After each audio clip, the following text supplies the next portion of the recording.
Ben voilà, nous avons suivi éventuellement appelé et nous pouvons poser des questions. Je pense que docteur répondre à toutes les questions qui sont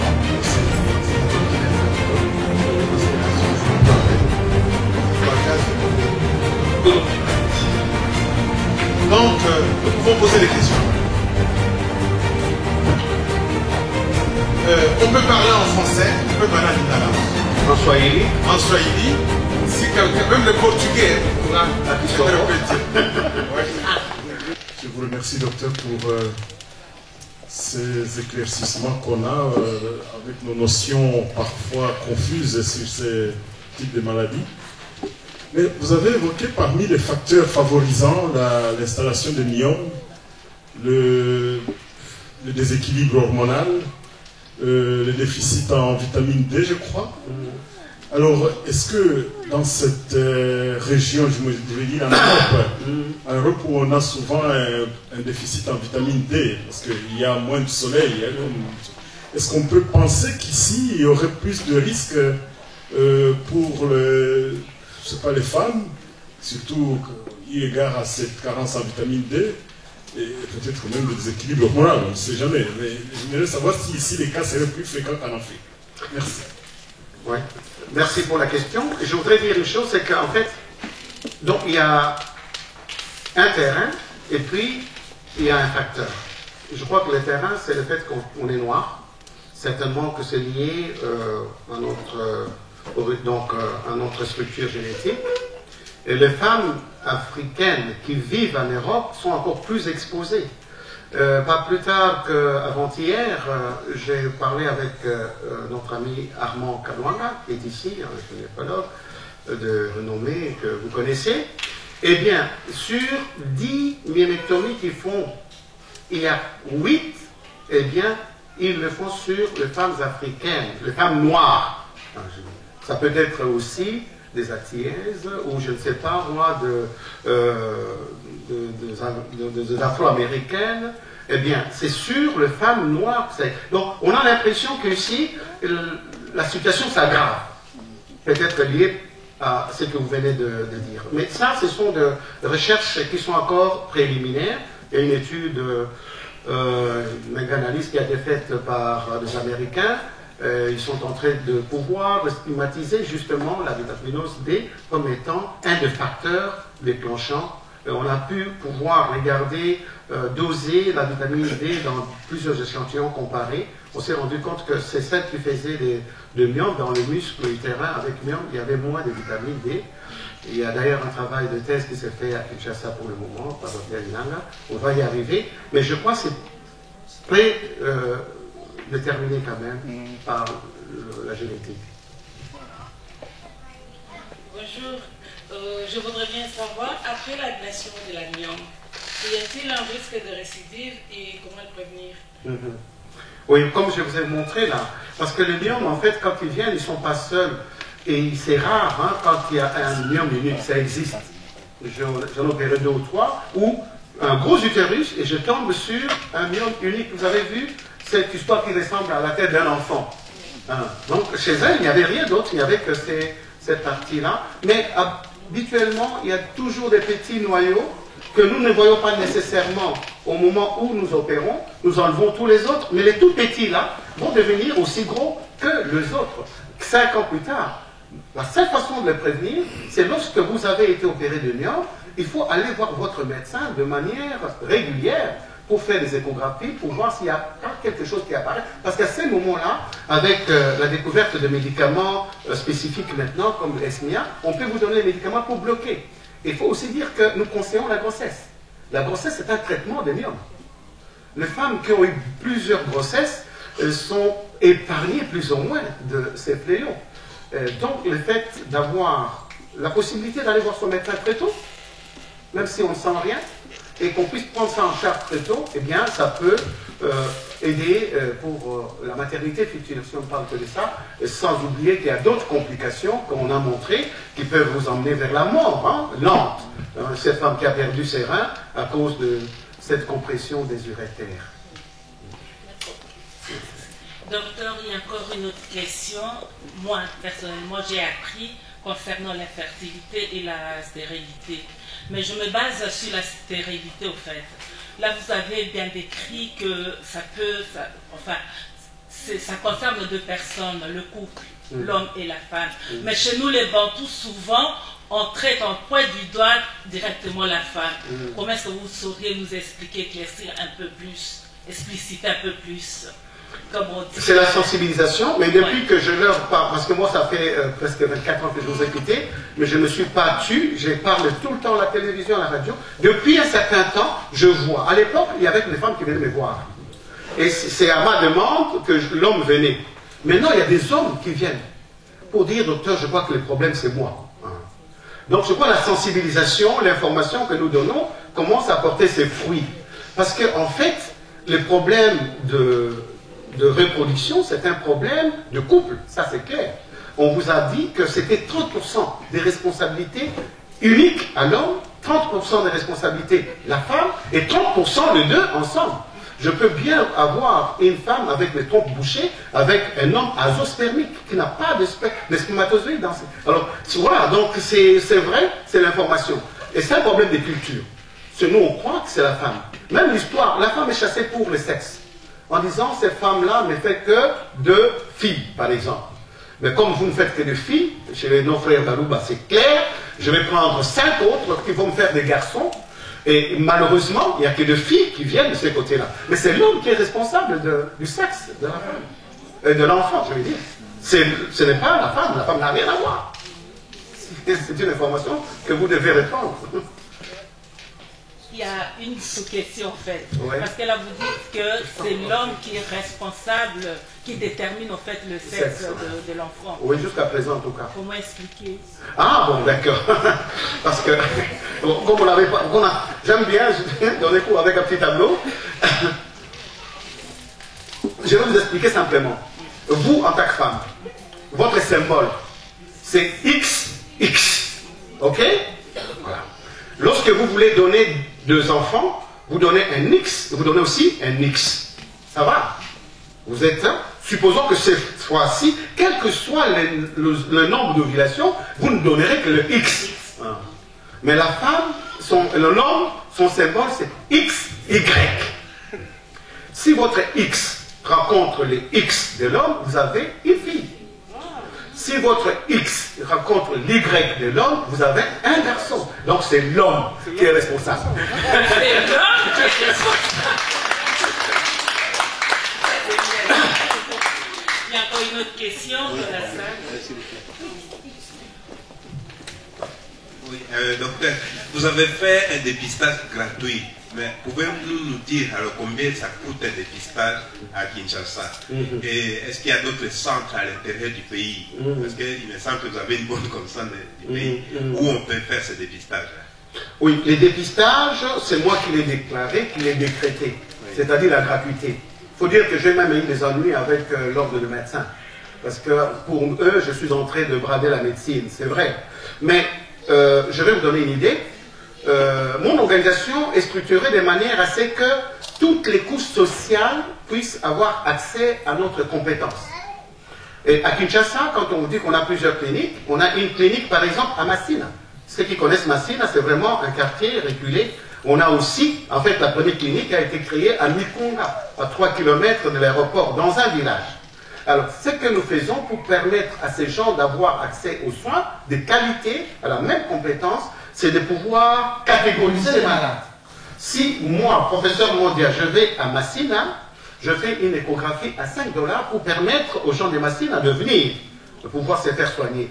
J'ai une clinique qui s'appelle VIP sur la route de Matane, pour ceux qui connaissent Kinshasa. Eh bien, c'est une clinique VIP, et véritablement VIP, c'est vrai, où nous recevons les gens d'un certain niveau. Eh bien, l'échographie coûte 50 $.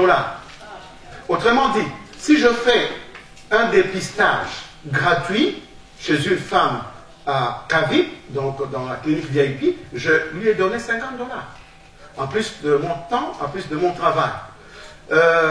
Donc c'est difficile pour qu'une femme aille se faire dépister. En moyenne, à Kinshasa, l'échographie varie entre 10 et 15 $. Ça fait à peu près 10 €. Alors, pour avoir 10 euros, je vous assure que ce n'est pas facile. C'est pour ça que certaines femmes n'ont pas la possibilité d'aller se faire examiner. Donc nous avons décrété ceci, et les gens sont venus. Si vous multipliez, c'est pas moi, une moyenne de $30 à 550 femmes, vous allez voir ce qu'on a un peu, si on peut dire, moi je n'ai pas perdu, en tout cas, je suis heureux de pouvoir avoir fait ça. Si vous commencez à regarder cela, vous arrêtez tout de suite. Mais le plus important, le problème, c'est les femmes qui étaient détectées porteuses de fibromes. Fallait-il les laisser dans la rue? Ben, on n'en a opéré qu'une quarantaine. Ça signifie qu'il y en a d'autres qui sont encore en train de se chercher. J'ai le cas d'une enseignante qui est venue avec un myome et donc un utérus qui allait jusqu'ici. Donc on lui a dit que c'était un cancer. Moi, en faisant bien mon échographie, je me suis rendu compte qu'il y avait une limite nette entre son utérus et son myome. Et donc, je me suis rendu compte que c'était un myome. Je dois donc l'enlever. Madame m'a dit qu'elle n'a pas d'argent. Je donne un exemple. Hein. Donc, si vous allez au centre médical de Kinshasa, vous voulez vous faire enlever les myomes, c'est $4000. Ok? Chez moi, si j'ai affaire à une femme de ministre, je lui demande $3500. Si elle me donne 2500, j'accepte toujours. Mais je m'arrête là. Mais je dû opérer les gens à $350. Pourquoi? Parce que ça me permettait uniquement d'acheter la trousse, ainsi de suite. Sinon, je peux le laisser. Je viens d'écrire à la femme du président, parce que je venais de faire cette restitution que vous voyez aujourd'hui. Je l'ai faite à Kinshasa dans un grand hôtel, où j'ai appelé les ministres du genre ou famille et les représentants de certaines associations, où nous avons lancé un cri d'alarme en disant que de nouveau, parce que maintenant la campagne se déroule à Kinshasa, pour la 2e année, c'est pour ça que je rentre rapidement, eh bien, de nouveau, nous allons avoir des dames qui auront besoin d'être opérées. Et nous n'avons pas suffisamment de moyens. Déjà, nous faisons gratuitement les dépistages. Est-ce que vous ne pouvez pas nous aider à pouvoir? Je disais que si chacun des ministres prenait en charge une seule femme, ben, je crois que j'opérerais plus que 40 que j'opérerais. Donc, en fait, le problème, c'est que ça coûte cher, mais il y a un peu l'aspect humanitaire de notre organisation qui nous pousse à faire ce que nous sommes en train de faire. Et cette femme-là qui a dit qu'elle n'avait pas d'argent, vous avez fait quoi? Ben, elle est partie, je ne l'ai plus retrouvée. J'apprendrai qu'elle est rentrée chez elle au village pour se faire soigner traditionnellement. Mais est-ce qu'on peut faire des dépistages avec Sangani par exemple? Je suis en train de préparer l'année prochaine pour de pouvoir aller faire des dépistages avec Sangani. Mais là encore, il faudra que j'amène mon matériel parce qu'aucun hôpital n'accepte de pouvoir travailler gratuitement. Au moment où je vous parle, étant donné que, quand je dis gratuit, je demande aux femmes quand même de pouvoir acheter une fiche. Parce que sinon, je n'aurai pas les renseignements que je viens de vous présenter ici. Et cette fiche coûte 5000 francs. L'année passée, j'ai demandé à mes assistants de pouvoir travailler comme moi gratuitement. Ils ont refusé. Il y en a un que je mets à la porte parce que, bon, il l'a fait de manière la plus, je dirais, égoïste. Mais c'est leur droit. Ils ont refusé. Maintenant, pour qu'ils le fassent à mon absence, j'ai demandé qu'ils prennent la moitié de ce que la femme paye pour sa fiche. Et là, ils sont en train de le faire de manière acharnée. Donc, vous voyez, c'est un problème de... Il faut trouver... il faut avoir le cœur pour le faire et avoir la possibilité pour le faire. Parce qu'il faut aussi craindre quelque chose, je ne l'ai pas dit ici. De plus en plus, de gens s'achètent des appareils d'échographie à Kinshasa. Sans formation, il va venir... J'ai eu un cas qui est venu, docteur, je vais apprendre. Il est resté sur mon dos pendant 15 jours, un médecin, et puis après, je ne l'ai plus vu. Et j'apprendrai que 2 mois plus tard, il s'est installé à côté de ma clinique, où il est en train de pouvoir faire des échographies à 5 $ et à 3 $. Alors, vous comprenez des choses comme ça. Et ça, c'est l'ordre de médecin qui doit s'occuper de ce genre de choses. Il y a beaucoup de gens qui peuvent, beaucoup de femmes. Je donne un exemple, une femme arrive, elle se met devant moi pour un dépistage. Je fais l'échographie. Je fais très bien et je termine. Parce qu'en fait, l'échographie s'est faite avec une secrétaire à côté. Tout ce que je vois, je dicte. La femme suivait ce que je disais. Finalement, la conclusion, c'était un utérus normal. Voilà. Elle se met à pleurer devant moi. Je dis, madame, pourquoi? Elle dit, dites-moi ce que vous venez de dire. Je dis, c'est un utérus, un examen tout à fait normal. Votre matrice n'a rien. Elle s'est mise à pleurer. Pourquoi? Parce qu'elle avait, donc elle m'a montré, elle avait une trousse de chirurgie. Parce qu'on lui avait dit qu'elle avait de myome et qu'on devait opérer parce que ça risquait de pouvoir compromettre sa fertilité, c'était possible, eh bien, elle est venue parce qu'elle a appris qu'il y avait un dépistage pour avoir un deuxième avis. J'ai dit, madame, vous n'avez pas de myome. Elle a loué son éternel devant moi, je dis merci. Et puis elle est partie. Donc il y a beaucoup de gens qui voient beaucoup de choses, des kystes, il n'y en a pas de kystes, qui voient des follicules, qui les prennent pour des kystes, et le corps jaune pour des kystes. Donc c'est un gros problème également. Un problème de compétence. On a parlé de la thyroïde. Je n'ai pas bien suivi, mais je sais bien que moi, par exemple, quand je faisais mes recherches de fertilité, on m'avait détecté une hypothyroïdie. Voilà. Alors, je prends des médicaments que je suis obligé de prendre à vie, mais j'aurais voulu un petit éclaircissement, si c'était possible, encore. Oui, tout à fait, parce qu'en fait, je n'ai pas voulu entrer dans ces détails hautement scientifiques, ce qui fait que vous, pour que vous puissiez avoir, en fait, ça interfère avec l'ovulation. Parce qu'une femme peut avoir des ovaires, peut avoir la matrice, les trompes perméables, mais si elle ne pond, entre guillemets, pas un œuf, chaque mois, eh bien cette femme n'aura jamais d'enfant. Or, pour que vous puissiez avoir une ovulation, il faudra qu'il y ait une synchronisation totale entre votre cerveau et vos ovaires. Ok? C'est-à-dire que le cerveau commande sur les ovaires, et l'ovaire produit des hormones dont on a parlé, et des hormones féminines que vous portez, et l'estrogène et la progestérone. Et c'est fait de manière séquentielle. Jusqu'au moment où vous arrivez au milieu du cycle, il y a un phénomène qui se passe de manière à ce qu'il y a une autre hormone qui vient déclencher l'ovulation.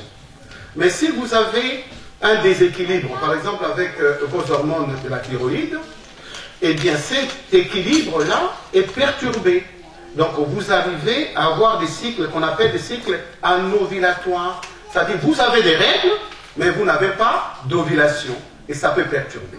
Donc ça peut évidemment compromettre aussi une grossesse.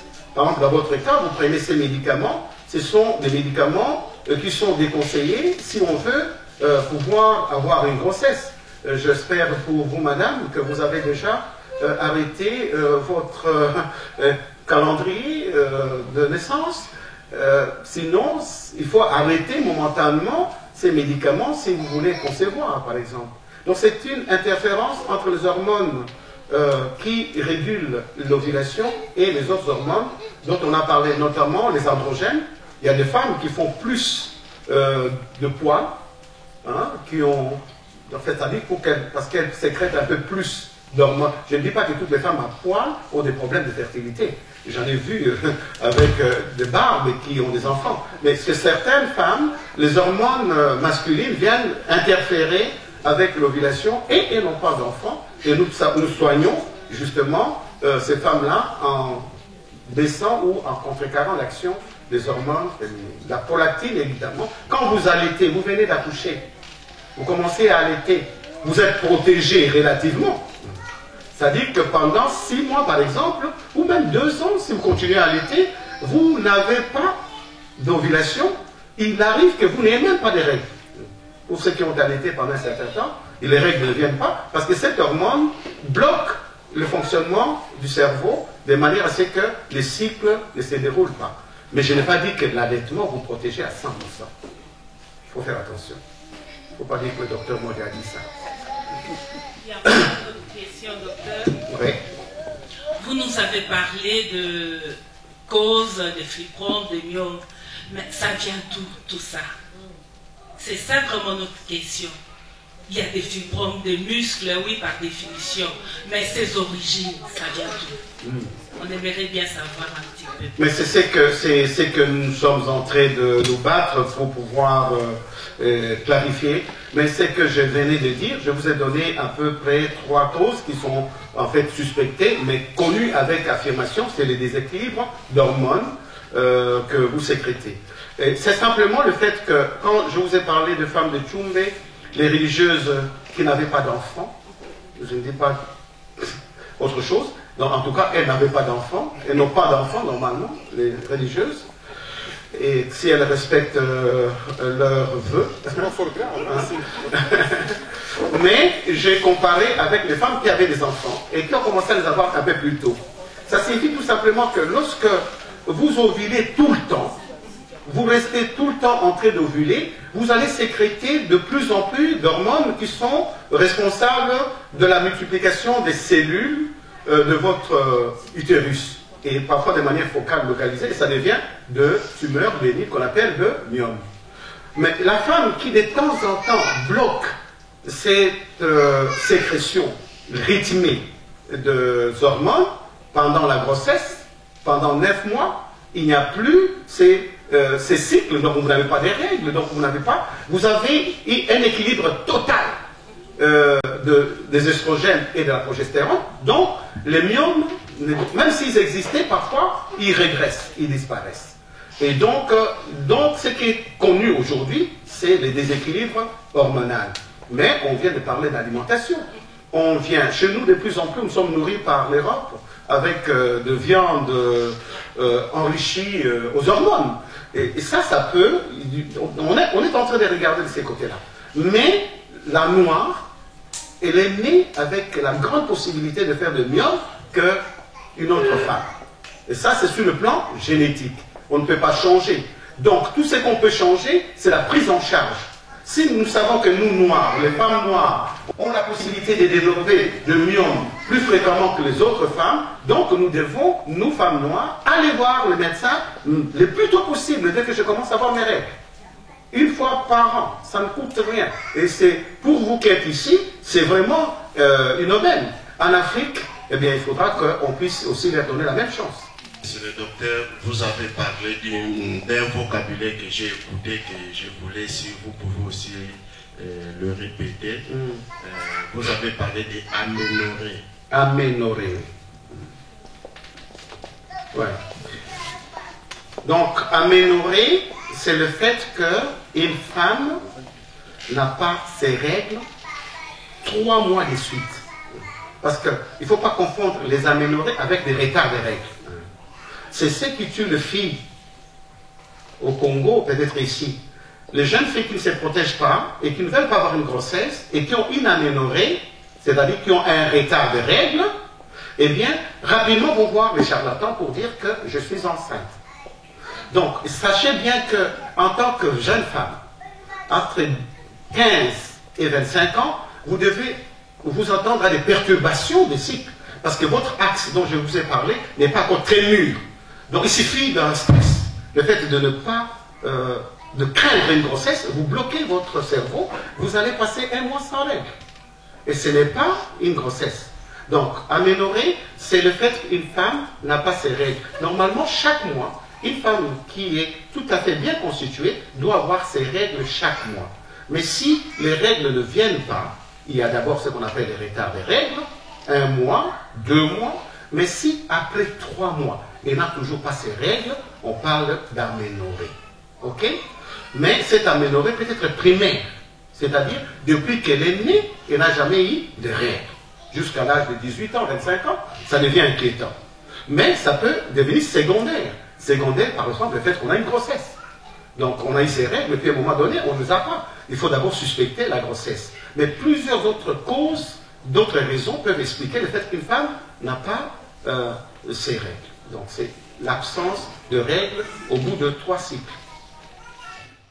Mais d'abord, avoir 2 myomes ou 2 fibromes, ça ne veut rien dire. Il faut dire quel est le volume de ces myomes, quelles sont les dimensions. Parce que si vous avez l'impression que ce sont les myomes qui vous font vomir, alors à ce moment-là, en vous regardant, j'aurais dit que vous l'avez, vous avez un myome, un gros, parce que les myomes qui font vomir, vraiment, c'est les myomes qui montent et qui écrasent l'estomac et qui font que de temps en temps, on a. Mais ce n'est pas votre cas, je crois, parce que je vois votre ventre à partir d'ici. Donc, ce sont certainement des petits myomes. Mais des petits myomes, il faut rapidement. Vous êtes marié? Cherchez à avoir un mari et avoir une grossesse. Je vous assure, c'est vraiment le traitement le meilleur. Parce que les médicaments que nous donnons pour arrêter la progression de myome, ce sont des médicaments qui sont contre la grossesse. Parce que ça va bloquer le cerveau. Il y a même des médicaments qui peuvent vous donner même les symptômes de la ménopause.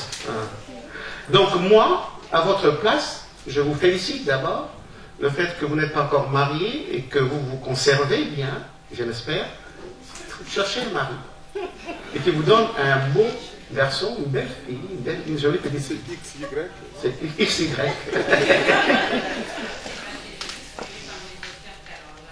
Oui. Oui. Pour concevoir. Vous n'avez pas de conséquences pour concevoir. Mais le problème, c'est que il faudra pousser les examens plus loin. Et je vous ai dit que c'était un des facteurs. Mais on peut avoir d'autres raisons. Je ne sais pas si ce n'est pas votre cas. Si vous ne cherchez pas encore à avoir une grossesse, ça ne vous concerne pas ce que j'ai dit. Mais si vous avez déjà essayé et que ce n'est pas arrivé, eh bien, essayez de pouvoir faire un bilan complet pour qu'on regarde en dehors de vos myomes s'il n'y a pas autre chose et qu'on regarde aussi l'autre. Est-ce qu'il est capable de vous donner un enfant? Il faut regarder aussi. Avant, ça s'appelle des examens pré-nuptiaux. On ne le fait pas. Bon, vous arrivez, maintenant vous aimez, vous êtes là, mais vous ne pouvez plus rien faire parce que bon, vous êtes condamné à vivre ensemble, par exemple. Mais en Afrique, ça ne reste pas longtemps. Il y a la grand-mère qui viendra vous dire « Vous n'aurez pas la vie, non ?» parce que vous avez votre tête. Mais ici, il y a moyen d'éviter ce genre de problème. C'est-à-dire, avant de pouvoir vous décider de vivre ensemble, vous devez chacun de l'autre. Surtout maintenant, c'est une génération qui est condamnée. Les fils qui connaissent la sérologie de l'autre. Donc, ça, c'est clair. Parce qu'il ne faut pas compromettre, disons, gratuitement la vie des enfants qui vont venir par la suite. Donc, on peut faire des examens prénuptiaux qui vous disent, madame, il n'y a aucun problème pour vous, il y a juste ces petits myomes, mais ils sont tout petits. Mais il faut aussi qu'on dise la même chose pour les partenaires. Les fibromes et les kystes, s'ils ont tous les mêmes conséquences, et les fibromes sont-ils soignés traditionnellement aussi? Une question. Je réponds à la dernière question directement. Moi, je ne suis pas venu défendre les tradipraticiens. Moi, je conseille aux tradipraticiens de venir se mettre ensemble avec nous, parce que nous savons que 80% de notre population est soignée par les herbes et par les tradipraticiens, c'est vrai. Mais nous n'avons pas les mêmes approches.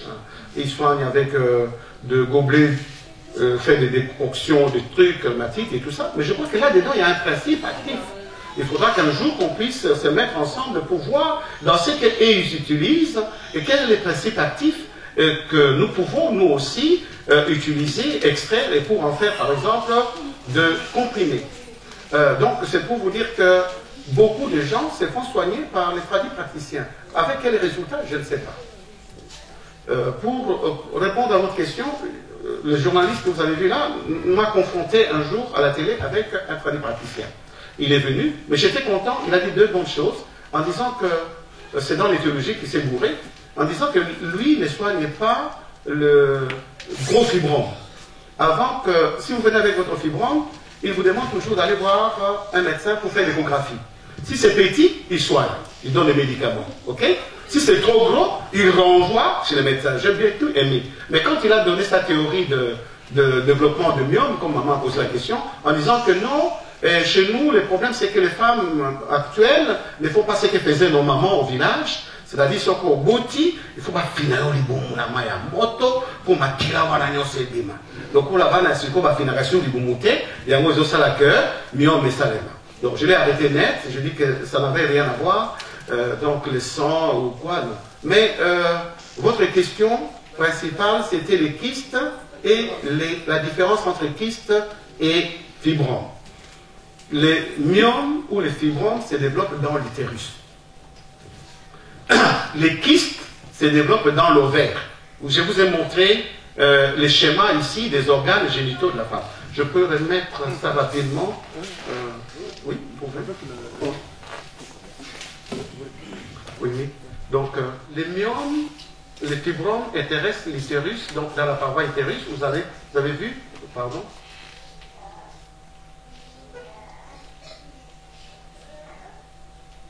Voilà, vous avez vu que c'est une maladie de la matrice.